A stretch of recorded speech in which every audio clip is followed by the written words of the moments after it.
Boa tarde, professor André Martins, tudo bem? Professor André, infelizmente, também estamos vivendo tempos sombrios na educação. Traça para a gente um cenário da educação no Brasil desde o golpe de 2016 até o atual momento que estamos vivendo hoje. Eu acho que o primeiro ponto a ser destacado diz respeito a uma mudança na Constituição que estabeleceu um limite do teto de gastos públicos.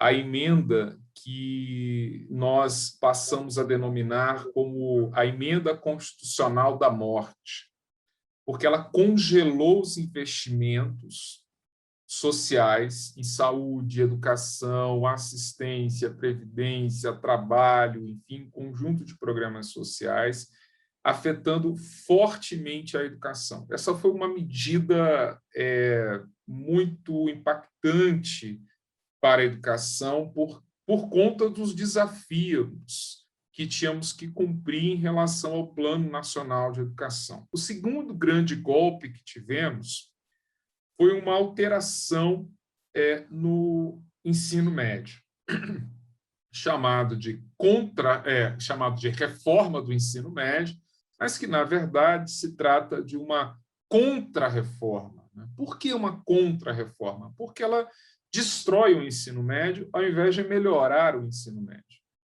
Eu costumo dizer que ninguém faz uma reforma na sua casa para piorar as condições de habitação. O que geralmente as pessoas fazem são reformas para melhorar as condições de habitação, melhorar o conforto. O terceiro problema, a partir de 2019, com o governo Jair Bolsonaro, nós detectamos uma profunda desarticulação da educação nacional no seu conjunto. E essa desarticulação da educação nacional passa, inclusive, por um ponto muito preocupante: o esvaziamento da capacidade técnica do próprio Ministério.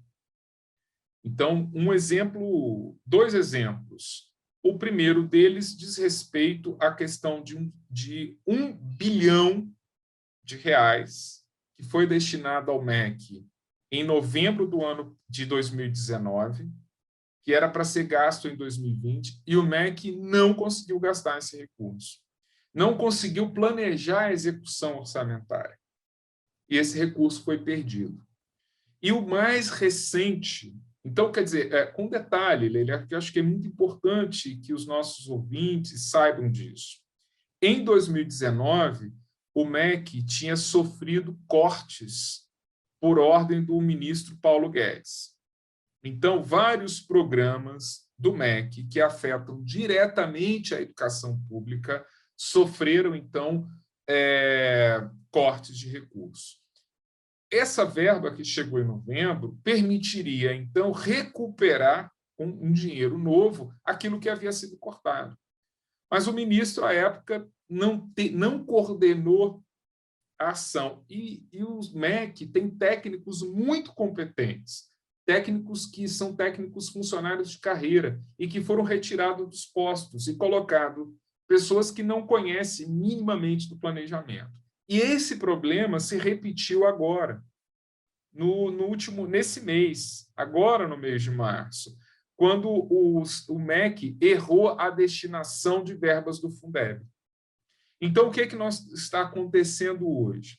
Alguns municípios não receberam os recursos do Fundeb e outros municípios receberam uma verba muito maior, não cumprindo a legislação. Então, os municípios que não receberam ficarão na penúria, e isso talvez impacte no pagamento dos salários dos professores, impacte negativamente na execução de algumas políticas nesse contexto extremamente desfavorável, que é o contexto da educação na pandemia, e os municípios que receberam a mais terão que devolver. E agora tem uma operação para recuperar esses recursos junto aos municípios. Então, esses elementos, eu acho que reforçam e deixam muito claro para os nossos ouvintes de como que a educação nacional está sendo destruída. Eu acho que é isso que nós estamos verificando no rápido cenário nacional.